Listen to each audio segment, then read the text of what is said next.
দরবার কর্তাপক্ষ থেকে উভয় শিল্পীর বন্দনা পরিচয় পর্ব শেষে অত্যন্ত সুন্দর দুটি পালা আমাদেরকে দেওয়া হয়েছে। সে পালা আপনারা শুনেছেন এলমে শরীয়ত এবং এলমে মারিফত।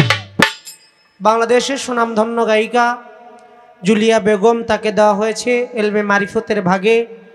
বাংলাদেশে যতগুলো শিল্পী রয়েছে আপনারা যারা এখানে উপস্থিত হয়েছেন, আপনাদের পায়ের নিচে যেই ধুলা কণা পড়ে থাকে সেই ধুলা সমান আমি মানিক দেওয়ান এখনো হইতে পারিনি। আমাকে দেওয়া হয়েছে এলমে শরীয়তের ভাগে। পালাগানে যাওয়ার আগে বলবো, শরীয়ত, তরিকত, হকিকত, এলমে মারিফত, ওহেদানিয়াত সব কয়টাই আমার আল্লাহর দেওয়া, আমার দয়াল নবীর আনিত পদ বা মত। এই সব কয়টা পদ বা মতের ঊর্ধ্বে একটি পথ রয়েছে, একটা তরিকা রয়েছে, এটি হইল খাসিলত বা স্বভাব। স্বভাব যার ভালো তার শরীয়ত ভালো, স্বভাব যার ভালো তার তরিকত ভালো, স্বভাব যার ভালো তার হাকিকত ভালো, স্বভাব যার ভালো তার এলমে মারিফত ওহেদানিয়াত ভালো। আর স্বভাব যার ভালো না তার জন্য কোনো কিছুই ভালো না, ভালো না। আগে সুন্দর করতে হবে স্বভাব। তো পালাগানে যাওয়ার আগেই একটা পালা মোটামুটি শুরু করে দিছে। আমারে বলতেছে, মানিক দেওয়ান তো এইরকম কোনোদিন দেখি নাই, আজকে তো চেত লোকে খেপ লোকে। হ্যাঁ, তো আসলে এই কথাটা বলার কারণটাই আমি বুঝলাম না। তারপরও আমি বলতে চাই, বোন প্রবাদে একটা কথা বলে, জ্বরের আগে মাথা ব্যথা, ঝগড়া করার মন চাই তাইলে কই তুই তেরা কথা। তা আমি আপনার দিকে যাব না, আমি ঝগড়া ফ্যাসাদ ভালোবাসি না। স্ত্রীর সাথে ঝগড়া করার দূরের কথা, আমি নিজের সাথে মাঝে মাঝে ঝগড়া করি। আমার মনের বিরুদ্ধে, আমার নিজের বিরুদ্ধে আমি মাঝে মাঝে ঝগড়া করি। কিন্তু পৃথিবীর কারো সাথে ঝগড়া করাটা এটা আমার সিলেবাসের মধ্যেই নাই, কোনোদিন চেষ্টাও করি নাই। ঝগড়া যে কেমনে করে এই আইডিয়াটাও আমি শিখি নাই। আর মালিকের কাছে সাহায্য চাই, কোনোদিন আল্লাহ যেন আমার এটা না শিখায়। তবে আজকে একটা ঝগড়া হবে। এই ঝগড়াটা হইল, আমি আপনারে মারবো না, আপনি আমার মারবেন না, এটা জানি। এটা হলো জ্ঞানের একটা মারামারির ঝগড়া হবে। কি হবে না?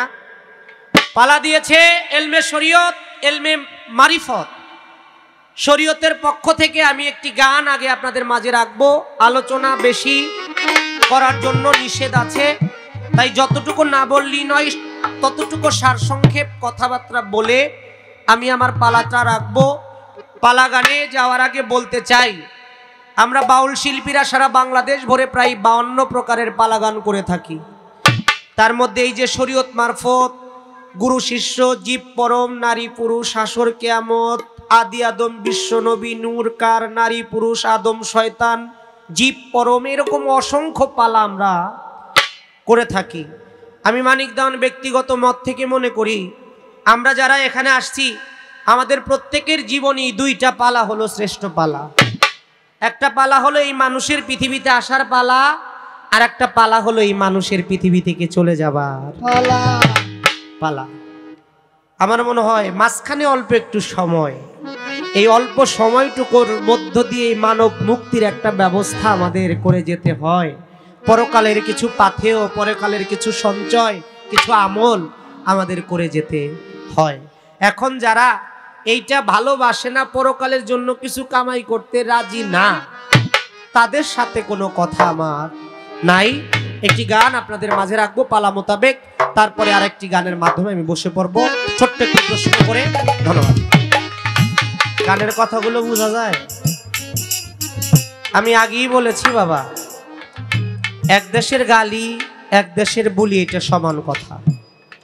আপনাদের এই এলাকায় কখনো আসি নাই, কেমন কথা কেমন গান আপনারা শুনতে ভালোবাসেন এটা জানি না। তারপরও পালার মধ্যে যেহেতু দাঁড়িয়েছি, পালা মোতাবেক গান আমাকে অবশ্যই করতে হবে।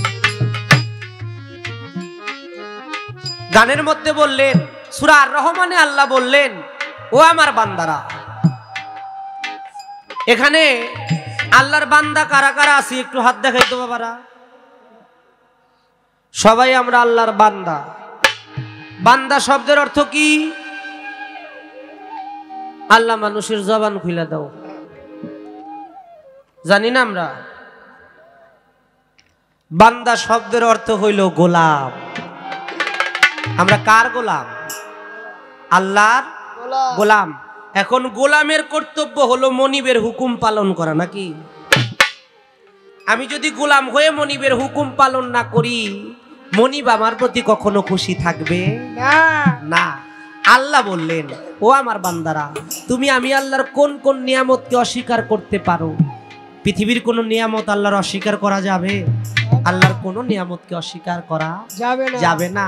তাই আমরা যদি বান্দা হই, আল্লাহ নামাজ পড়ার জন্য বলেছে, রোজা রাখার জন্য বলেছে, হজ যাকাত কালেমার প্রতি ঈমান আনার জন্য বলেছেন। হারাম হালাল মাকরুহ মুবাহ ফরজ সুন্নত নফল ওয়াজিব, সত্য পথে চলা, সত্য কথা বলা, এগুলো শরীয়তের আইনের মধ্যে। তাই গানটা একটু লক্ষ্য করে শুনবেন। গানের মধ্যে আল্লাহ রসুলকে মহব্বত করে সাধক কি লিখেছে? ওই চায়া দেখ মক্কার ঘরে ইসলামী পতাকা উড়ে, আজানের করুণ সুরে প্রাণ মাতা। ওরে ওই চায়া দেখ মক্কার ঘরে ইসলামী পতাকা উড়ে, আজানের করুণ সুরে প্রাণ মাতা। ওই চায়া দেখ মক্কার ঘরে ইসলামী নিশান উড়ে, আজানের করুণ সুরে প্রাণ মাতা। ভাইরে আমার আকিমুস সালাতা ওয়া ইয়াতু যাকাতা, আকিমুস সালাতা ওয়া ইয়াতু যাকাতা, আকিমুস সালাতা ওয়া ইয়াতু যাকাতা। হালিম কয় সত্য কথা, সালাত কায়েম করতে হয়, শরীয়তি সহজ কথা নয়। ভাইরে ভাই, শরীয়ত করা সহজ ব্যাপার নয়।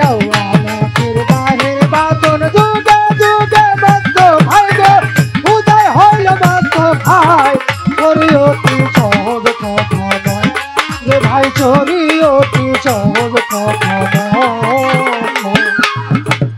মহাজনী গানের ভাবামা সাঙ্গ হয়ে গেল, শরীয়তার মারিফতের পাল্লা লাইগা গেল। আজকে শরীয়তার মারফতে লাইগা গেল পাল্লা। আপনারা বৈশা বৈশা করেন আল্লাহ আল্লাহ কেন?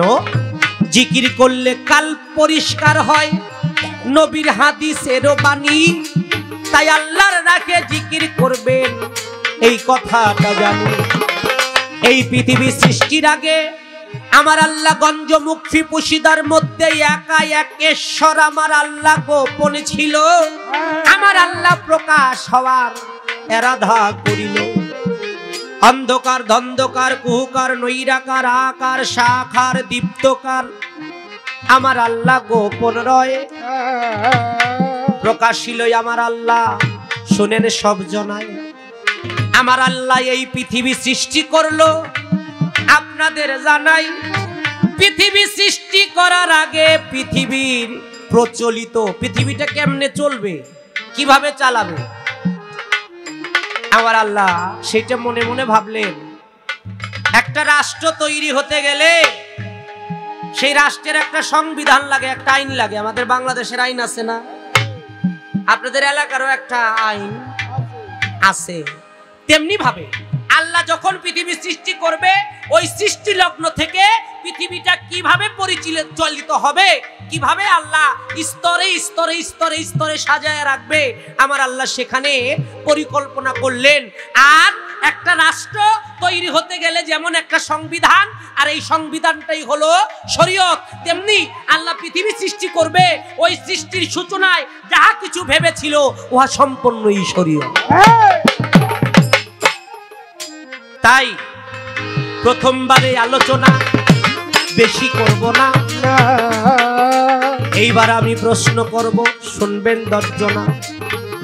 এইবার আমি প্রশ্ন করি, এইবার আমি প্রশ্ন করি, এইবার আমি প্রশ্ন করি, এইবার আমি প্রশ্ন করি, শুনেন গো বাউলার ব্যাপারী, এইবার আমি প্রশ্ন করি, শোনেন গো বাউলার ব্যাপারী গো, এইবার আমি প্রশ্ন করি।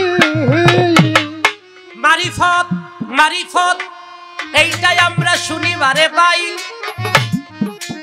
কিন্তু মারফত সম্বন্ধে যদি না জানি এইটা শুই না লাভ কি ভাই? শরীয়ত সম্বন্ধে পবিত্র কোরআন শরীফে সূরা মায়েদার ৪৮ নম্বর আয়াতের মধ্যে বললেন, আমার আল্লাহ মালিক সাই তোমাদের জন্য দুইটা পথ দিয়েছি, ও বান্দারা তোমাদের জানাই। একটা হলো শরীয়ত, আর একটা হলো মিনহাজা, সত্য সরল পথ। এই পথে আসলে পাবাই আমি মালিকের দর্শন। শোনো আল্লাহর বান্দা নবীর উম্মত, একটা হলো শরীয়ত আর একটা হলো মিনহাজা, সত্য সরল পথ। উহা মাওলার খাস পথ। ইহা শরীয়ত সন্ধান যদি করে তাহলে কেউ সেই খাস পথ অবলম্বন করতে পারে।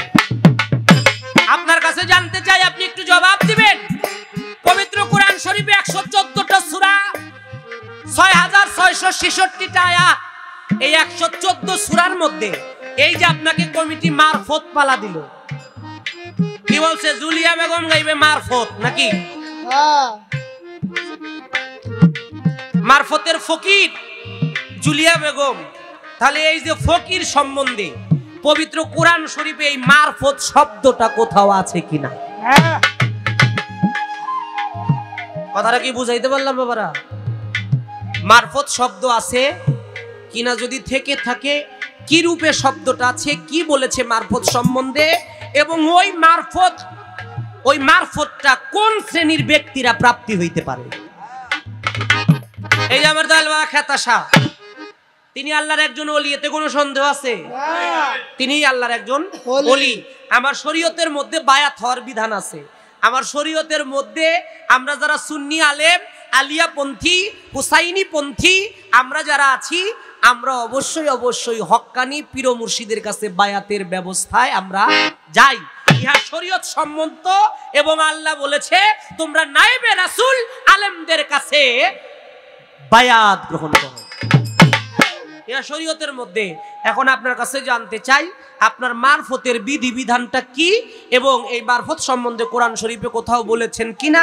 যদি বলে থাকে কি বলেছে, এবং এই মারফতটা কোন শ্রেণীর ব্যক্তিরা প্রাপ্তি হইতে পারে?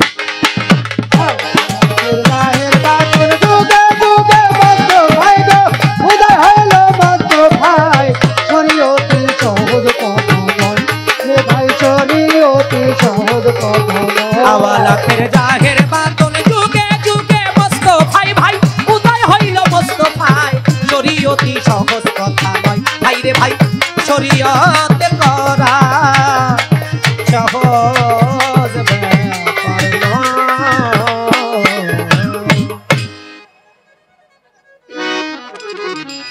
আরেকটি গান, আমি তেমন কথা জানিও না আর তেমন কথা বলতেও পারবো না। আজকে কিছু ভালো ভালো কথা আমার দরদির কাছ থেকে চাইয়া আমরা যাই না নিব। অনেক মানুষ আছে, অনেক মানুষ আসছে, অনেক মানুষ গেছে, আর একটু পরে আরো যাইবো, এক পর্যায়ে আমরাও থাকবো না, আমরাও যাবো। ওরে সাফায়াতের কান্দারি রাসূলুল্লাহ, ও সাফায়াতের কান্দারি রাসূলুল্লাহ, সাফায়াতের কান্দারি মদিনাওয়ালা, ইয়া মুহাম্মদ ইয়া মুহাম্মদ ইয়া মুহাম্মদ মুস্তাফা নবী সাল্লাল্লাহু আলাইহি ইয়া মুহাম্মদ মুস্তাফা নবী কামলিওয়ালা। ও সাফায়াতের কান্দারি রাসূলুল্লাহ, সাফায়াতের কান্দারি মদিনাওয়ালা, ইয়া মুহাম্মদ মুস্তাফা নবী কামলিওয়ালা, মুহাম্মদ মুস্তাফা নবী কামলিওয়ালা। আপনারা ইতিমধ্যেই শুনতে পাইলেন, একটি হলো ইলমে শরীয়ত, আরেকটি হলো ইলমে মারিফত।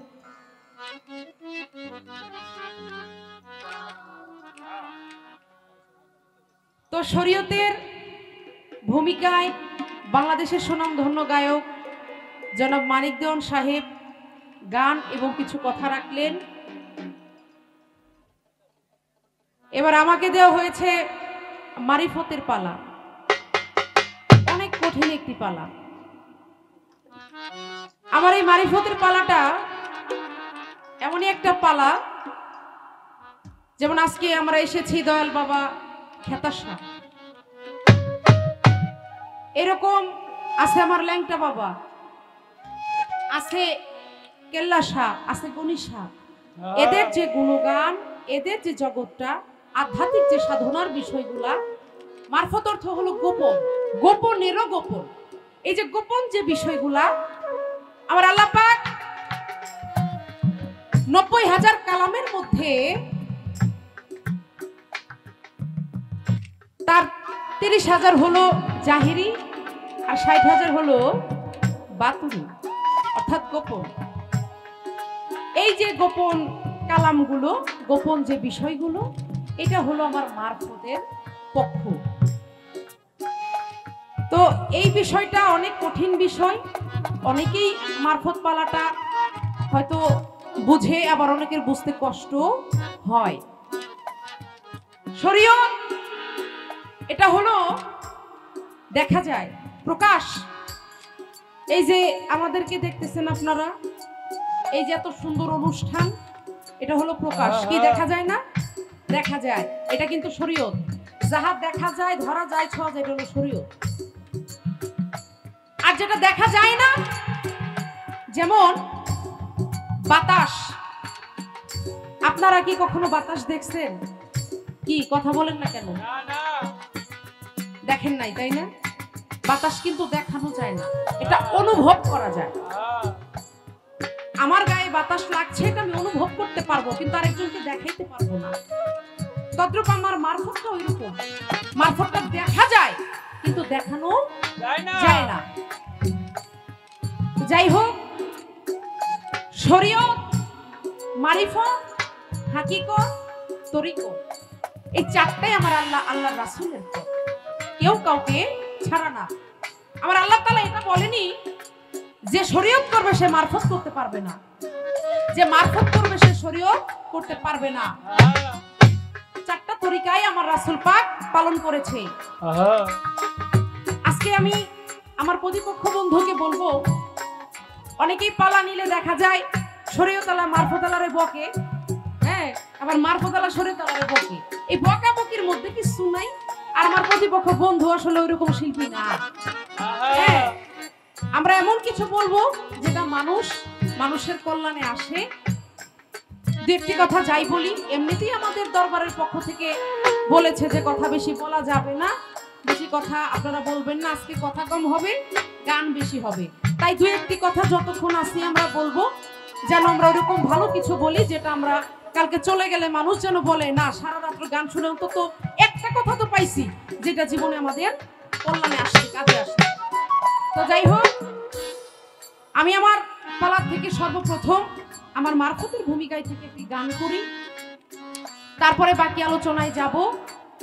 এবং পালায় যাওয়ার আগে বলবো, আমার গানের ভাষায়, কথায়, সুরে, ছন্দে যদি কোথাও কোনো ভুল ত্রুটি হয়ে যায়, সকলেই ক্ষমার সুন্দর দৃষ্টিতে দেখবেন। আমার প্রতিপক্ষ বন্ধু একটা গান করলো, আওয়াল আখের জাহের বাতেন যুগে যুগে মোস্তফায়, এই শরীয়তি সহজ কথা নয়। আচ্ছা ও মিয়া ভাই, আলেম সাহেব, শরীয়তি সহজ কথা না, হ্যাঁ, এটা অনেক কঠিন বিষয়।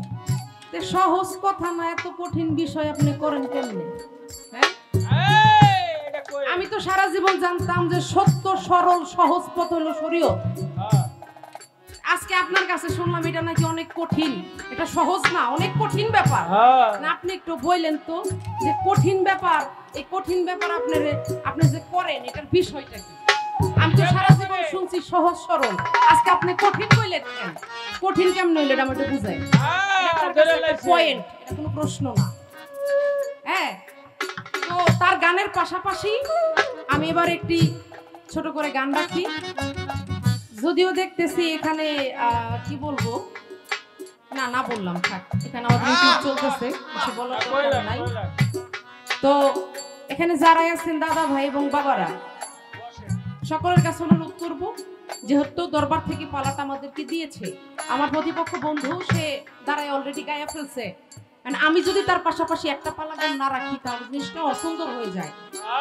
এই পালাটা করার পরে যদি আপনারা বলেন যে আমরা পালা না শুধু গান শুনবো, আমরা তাই শোনাবো, কারণ আপনারা যেভাবে বলবেন আমরা ওইভাবেই আজকে গান শোনাবো, কারণ কর্তাই সাই তো কীর্তন করতে হয়, তাই না? তাকে একটা পালা গাই, আপনারা সবাই থাকেন ঠিকঠাক মতন, তারপরে যে গান শোনেন আমিও শোনাবো, আমার প্রতিপক্ষ বন্ধুও শোনাবো। ধন্যবাদ।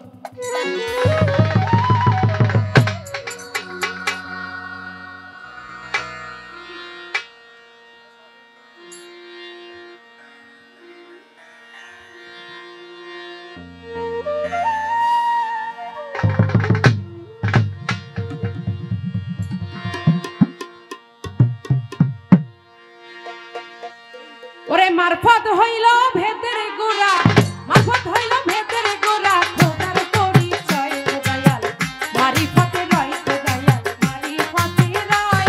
ওরে মারফত হইল ভেদের গোড়া, মারফত হইল ভেদের গোড়া, খোদার পরিচয় খোদায়াল মারিফতে রয়, খোদায়াল মারিফতে রয়।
কাছে আমার প্রতিপক্ষ যে প্রশ্ন রাখলেন সেই প্রশ্নটা হলো এমন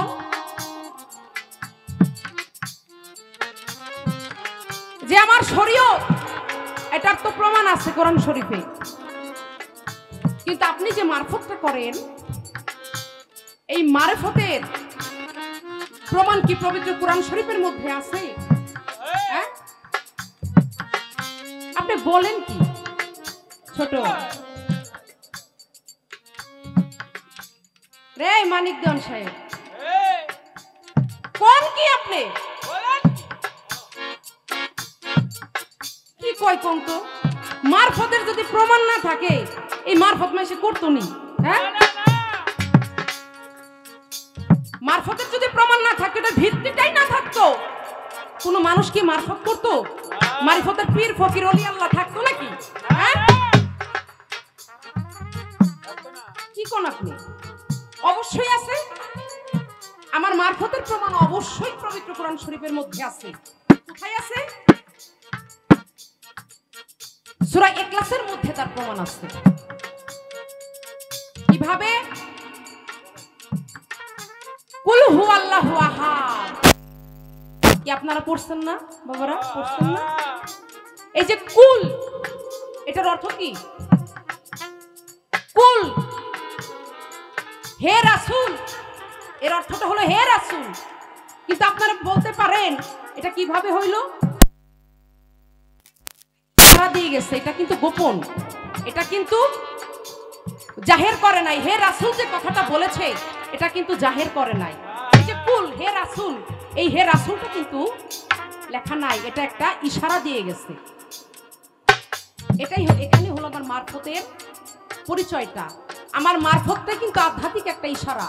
আমার মারিফতের আপনি কোনো পরিচয় বলেন, মারফতের সাধনা বলেন, মারফতের যাহা কিছুই বলেন না কেন, আপনার শরীয়ত যেমন খাতার মধ্যে লেখা থাকে সেটা পড়লেই পাওয়া যায়, সেটা দেখা যায়। আমার মারফতের কোনো বিষয় কখনো কিন্তু আপনি এত সহজভাবে বুঝতে পারবেন না। আমার এই বিষয়টা হলো ইশারার বিষয়, আধ্যাত্মিক ইশারা। এটা বোঝা অনেক কঠিন। এটা পুরোপুরি বুঝতে গেলে আমার খেতা শাহ বাবার দরবারে আসতে হবে। এরকম যে আমার আরো ল্যাংটা বাবার দরবার আছে, এরকম আমার রশিদ চন্দ্রের দরবার আছে, এরকম সালাম শাহ বাবার দরবার আছে, এরকম পাগলদের দরবারে, এরকম ওলিয়া উলিয়াদের দরবারে যাইতে হবে। তাহলে আপনি পুরোপুরি বুঝতে পারবেন। আপনার গুরুর দরবারে গেলে আপনি বুঝতে পারবেন। এর চেয়ে বেশি কিছু আমি বলতে পারবো না। এটা জাস্ট আপনারা আমি একটা ইশারা দিয়ে গেলাম, কারণ ওই জ্ঞানী লোকের ইশারা আর অজ্ঞানীরে বলে ধাক্কা দিলেও বুঝে না। আজকে তো জ্ঞানী শিল্পী পাইছি পাশে, জাস্ট খালি আপনার আমি একটু ইশারা দিয়ে গেলাম। এই গেল আপনার প্রমাণের বিষয়। এবার আসলো মারফতের, শরীয়তের তো বিধিবিধান আছে। মারফতের কি কোনো বিধিবিধান আছে নাকি? হ্যাঁ, আমার মারফতের বিধিবিধানটা হইল কম খাওয়া, কম ঘুমানো, কম কথা বলা। আপনারা লক্ষ্য করবেন আল্লাহর একজন ওলি, আল্লাহর একজন পাগল, একজন ফকির, তার চলাফেরার সাথে, তার উঠা বসার সাথে, তার খাওয়ার সাথে, তার যাওয়ার সাথে কখনোই আমার মতো একজন সাধারণ মানুষের মিল হবে না। কি হবে নাকি? কখনোই সম্ভব না। আমার খেতা শাহ বাবা, তার কথা বলা, তার খাওয়া, তার চলা, তার ঘুমানো, তার বসার সাথে আমার কখনোই মিল হওয়া সম্ভব না। এটা হলো আমার মারিফতের বিধিবিধান। গেল আপনার বিধিবিধানের বিষয়। এবার আসেন কোন শ্রেণীর মানুষ, তার প্রশ্ন, দ্বিতীয় প্রশ্ন যে কোন শ্রেণীর মানুষ এই মারফত প্রাপ্ত হইতে পারে।